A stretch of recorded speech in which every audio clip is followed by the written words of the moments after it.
Hi friends, success ലൈവിലേക്ക് ഏവർക്കും സ്വാഗതം. ഞാൻ പ്രസന്നകുമാർ. സർവീസ് എക്സാമിനേഷൻ ബോർഡ് നടത്തുന്ന കോഓപ്പറേറ്റീവ് ബാങ്ക് എക്സാമുകളിൽ വളരെ പ്രധാനപ്പെട്ട ഒരു പേപ്പറായ ബാങ്കിങ്ങുമായി ബന്ധപ്പെട്ട് ഞാൻ ക്ലാസുകൾ ആരംഭിച്ചിട്ടുണ്ട് എന്ന് പറഞ്ഞിരുന്നു. അതുമായി ബന്ധപ്പെട്ട് ഒരു വീഡിയോ ഞാൻ കഴിഞ്ഞ ദിവസം നിങ്ങൾക്ക് പ്രസന്റ് ചെയ്തിരുന്നു. അതിൽ ബാങ്കുകളുടെ സ്ട്രക്ചർ അഥവാ സിസ്റ്റംസ് ഓഫ് ബാങ്കിങ്ങുമായി ബന്ധപ്പെട്ട് 6 ബാങ്കുകളെക്കുറിച്ച് ഞാൻ ഡീറ്റെയിൽ ആയിട്ട് എക്സ്പ്ലെയിൻ ചെയ്തിരുന്നു. നിങ്ങൾ കണ്ടു കാണുമെന്ന് വിശ്വസിക്കുന്നു. ഇത് ഞാൻ അതിൻ്റെ തുടർച്ചയായിട്ടുള്ള ക്ലാസിഫിക്കേഷൻ ഓഫ് ബാങ്ക് എന്ന് പറയുന്ന ഒരു മൊഡ്യൂളാണ് ചെയ്യുന്നത്. തീർച്ചയായിട്ടും നിങ്ങളിത് കാണണം. നിങ്ങൾക്ക് ഇഷ്ടപ്പെട്ടുവെങ്കിൽ അത് സബ്സ്ക്രൈബ് ചെയ്യണം, ഷെയർ ചെയ്യണം, ലൈക്ക് ചെയ്യണം.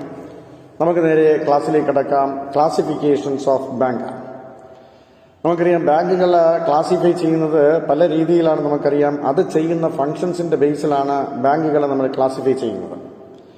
അങ്ങനെ ക്ലാസിഫിക്കേഷനുമായി ബന്ധപ്പെട്ട് ഒന്നാമത്തെ ക്ലാസിഫിക്കേഷൻ എന്ന് പറയുന്നത് കൊമേഴ്സ്യൽ ബാങ്കാണ്. കൊമേഴ്സ്യൽ ബാങ്ക് നമുക്കെല്ലാം സുപരിചിതമാണ്, നമ്മുടെ നാട്ടിലെല്ലാം ഉള്ള ബാങ്കുകളാണ്. അപ്പോൾ what you mean by commercial bank എന്ന് ചോദിച്ചാൽ, commercial banks are those financial institutions which accept deposit from public and lend money for short period. നമുക്കറിയാം, ചുരുങ്ങിയ കാലത്തേക്ക് ഡെപ്പോസിറ്റുകൾ സ്വീകരിച്ച് മണി ലെൻഡ് ചെയ്യുന്ന ബാങ്കുകളെയാണ് നമ്മൾ കൊമേഴ്സ്യൽ ബാങ്കുകൾ എന്ന് പറയുന്നത്. ഈ കൊമേഴ്സ്യൽ ബാങ്കുമായി ബന്ധപ്പെട്ട് നമുക്ക് വളരെ ഡീറ്റെയിൽ ആയിട്ട് പഠിക്കാനുണ്ട്. അടുത്ത മൊഡ്യൂളിൽ നമ്മൾ കൊമേഴ്സ്യൽ ബാങ്കിന്റെ ഫംഗ്ഷൻസ് പഠിക്കും. അപ്പോൾ അത് അവിടെ വിശകലനം ചെയ്ത് നമുക്ക് പഠിക്കാനുള്ള സാഹചര്യമുണ്ട്. എങ്കിലും എന്താണ് കൊമേഴ്സ്യൽ ബാങ്ക് എന്ന് ചോദിച്ചു കഴിഞ്ഞാൽ നമ്മൾ പറഞ്ഞു, these are the financial institutions which accept deposit from the public and lend money for a short period. They borrow money at a lower rate of interest and lend at a higher rate of interest, and the difference between the borrowing rate and the lending rate is the profit of the bank. അങ്ങനെ bank കുറഞ്ഞ പലിശയ്ക്ക് പബ്ലിക്കിന്റെ കയ്യിൽ നിന്ന് ഡെപ്പോസിറ്റുകൾ സ്വീകരിക്കുകയും അതേ deposit തന്നെ ആവശ്യക്കാർക്ക് വലിയ പലിശയ്ക്ക് തിരിച്ചു കൊടുക്കുകയും ചെയ്യും. അങ്ങനെ ലെൻഡിംഗ് റേറ്റും ബോറോയിങ് റേറ്റും തമ്മിലുള്ള വ്യതിയാനത്തെ നമ്മൾ വിളിക്കുന്ന പേര് പ്രോഫിറ്റ് എന്നാണ്. ബാങ്ക് ചെയ്യുന്ന പ്രവൃത്തിക്ക് ബാങ്കിന് കിട്ടുന്ന ബെനിഫിറ്റ് അതാ പ്രോഫിറ്റ് എന്ന് പറയുന്നത് ഈ റേറ്റാണ്. ഇതാണ് കൊമേഴ്സ്യൽ ബാങ്ക് എന്ന് നമ്മൾ പറയുന്നത്. ഇനി രണ്ടാമത്തെ ബാങ്ക് ഏതാണെന്ന് ചോദിച്ചു കഴിഞ്ഞാൽ ഇൻഡസ്ട്രിയൽ ബാങ്ക്സ് അല്ലെങ്കിൽ ഇൻവെസ്റ്റ്മെന്റ് ബാങ്ക് ആണ്. So the second important classification industrial bank or investment bank. So industrial banks are those banks which provide a block or fixed capital to industries. ഇൻഡസ്ട്രീസിന് ലോങ് ടൈം ക്യാപിറ്റൽ പ്രൊവൈഡ് ചെയ്യുന്ന ബാങ്കുകളെ വിളിക്കുന്ന പേര് industrial banks എന്നാണ്.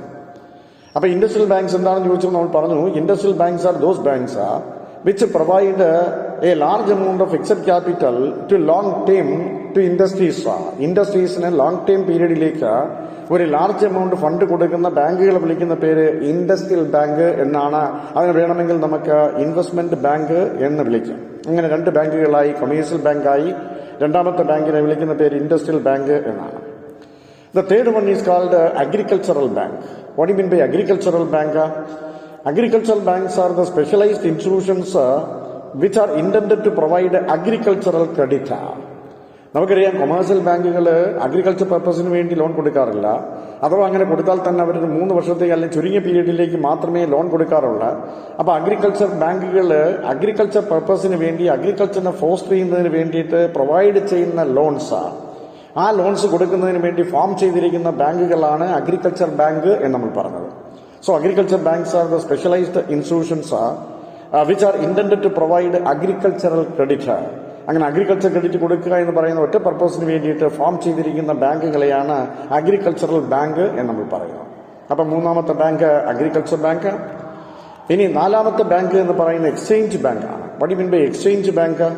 So exchange banks are those banks which finance mainly the foreign exchange business of a country. ഒരു രാജ്യത്ത് foreign exchange ബിസിനസ്സിന് help ചെയ്യുന്നതിന് വേണ്ടി, അതിന് ഫൈനാൻസ് ചെയ്യുന്നതിന് വേണ്ടി ഫോം ചെയ്തിരിക്കുന്ന ബാങ്കുകളാണ് എക്സ്ചേഞ്ച് ബാങ്ക് എന്ന് പറയുന്നത്. ഇത് എക്സ്പോർട്ട് ആൻഡ് ഇമ്പോർട്ട് ട്രേഡിനെ വളരെയേറെ സഹായിക്കുന്ന ബാങ്കുകളാണ്. അവരെന്താ ചെയ്യുന്നതെന്ന് ചോദിച്ചാൽ ഫോറിൻ എക്സ്ചേഞ്ച് ബിസിനസ് ചെയ്യാൻ സഹായിക്കുന്ന ബാങ്കുകളാണ്. അങ്ങനെയുള്ള ബാങ്കുകളെ വിളിക്കുന്ന പേര് എക്സ്ചേഞ്ച് ബാങ്ക് എന്നാണ്. ഇപ്പം ഞാൻ 4 ബാങ്കുകളെ കുറിച്ച് പറഞ്ഞു. കൊമേഴ്സ്യൽ ബാങ്കായി, industrial banks, then agriculture banks, then exchange banks. ഇനി 5ാമത്തെ ബാങ്കിനെ വിളിക്കുന്ന പേര് സേവിങ്സ് ബാങ്ക് എന്നാണ്. What do you mean by savings bank? So these are the specialized institutions to collect savings from the poor and the middle income people of the society. ഇവിടെ savings bank എന്ന് പറയുമ്പോൾ നമുക്കറിയാം, പാവപ്പെട്ടവരല്ലെങ്കിൽ middle income ഗ്രൂപ്പുകാരുണ്ട്. ആ middle income ഗ്രൂപ്പുകാരെ കയ്യിൽ നിന്ന് savings collect ചെയ്യുന്ന specialised ഇൻസ്റ്റിറ്റ്യൂഷനെ വിളിക്കുന്ന പേര് സേവിങ്സ് ബാങ്ക് എന്നാണ്. So they encourage the habit of thrift and savings among the people. സാധാരണ ജനങ്ങളിൽ നിക്ഷേപത്തിനുള്ള താല്പര്യം വർദ്ധിപ്പിക്കുക, അതല്ലെങ്കിൽ സേവിങ്സ് ഹാബിറ്റ് ഡെവലപ്പ് ചെയ്യുക എന്ന് പറയുന്ന പർപ്പസോടുകൂടി ഫോം ചെയ്തിരിക്കുന്ന ബാങ്കുകളെ വിളിക്കുന്ന പേരാണ് സേവിങ്സ് ബാങ്ക്സ് എന്ന് പറയുന്നത്. So these are the specialised institutions to collect savings from the poor and middle income people of the society. So they encourage the habit of thrift among the poor people. അവരുടെ ഇടയിൽ savings habit വളർത്തുന്നതിന് വേണ്ടി അവരുടെ income collect ചെയ്ത് അവർക്ക് savings ഉണ്ടാക്കുന്ന specialised ഇൻസ്റ്റിറ്റ്യൂഷൻസിനെ വിളിക്കുന്ന പേര് savings bank എന്നാണ്. ഇനി ആറാമത്തെ ബാങ്കിന് നമുക്കറിയാം സെൻട്രൽ ബാങ്കാണ്. സെൻട്രൽ ബാങ്ക് എന്ന് പറയുമ്പോഴത്തേക്ക് നമുക്കത് വളരെ ഡീറ്റെയിൽഡ് ആയിട്ട് പഠിക്കാറുണ്ട്. കമേഴ്സ്യൽ ബാങ്ക് പോലെ അവിടെ നമുക്കത് ഡീറ്റെയിൽ ആയിട്ട് സംസാരിക്കാമെങ്കിലും ഇവിടെ എന്താണ് സെൻട്രൽ ബാങ്ക് എന്ന് ചോദിച്ചു കഴിയുമ്പോൾ നമ്മൾ പറഞ്ഞു, so every country has A central bank. ഏതൊരു രാജ്യം എടുത്താലും ശരി, ആ രാജ്യത്തിലെല്ലാം ഒരു സെൻട്രൽ ബാങ്ക് ഉണ്ട്. So it is the highest banking and monetary institution of a country. ആ രാജ്യത്തിന്റെ മോണിറ്ററി മാറ്റേഴ്സുമായി ബന്ധപ്പെട്ട മറ്റ് ബാങ്കുകളെ നിയന്ത്രിക്കുന്ന ഏറ്റവും പ്രധാനപ്പെട്ട ബാങ്കാണ് സെൻട്രൽ ബാങ്ക് എന്ന് പറയുന്നത്. സോ എല്ലാ രാജ്യങ്ങൾക്കും അങ്ങനെ ഒരു സെൻട്രൽ ബാങ്ക് ഉണ്ട്. അപ്പോൾ അതാണ് സെൻട്രൽ ബാങ്ക് എന്ന് നമ്മൾ പറയുന്നത്.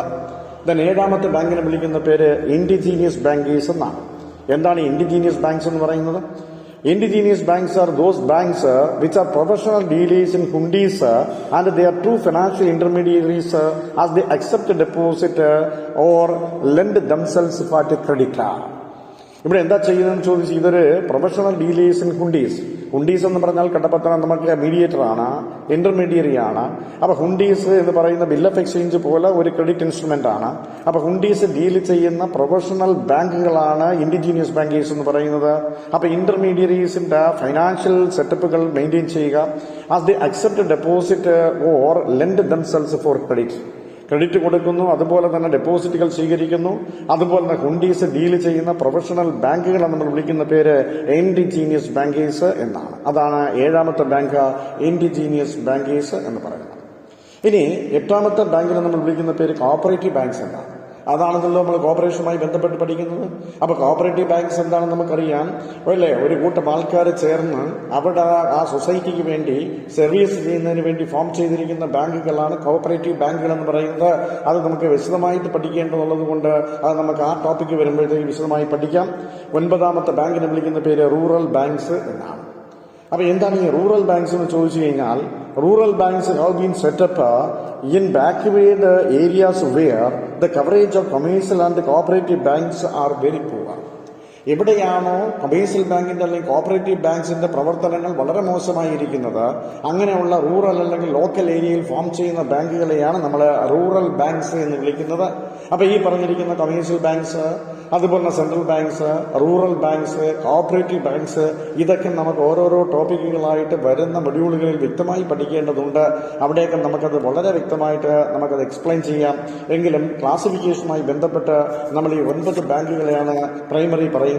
അത് commercial bank, industrial bank, agriculture bank, exchange bank, savings bank, central bank, then indigenous banks, cooperative banks and rural banks. ഇങ്ങനെ 9 ബാങ്കുകളാണ്. ബാങ്കുകളെ ക്ലാസിഫൈ ചെയ്യുമ്പോൾ നമുക്ക് ആദ്യമായിട്ട് അറിയേണ്ടത്.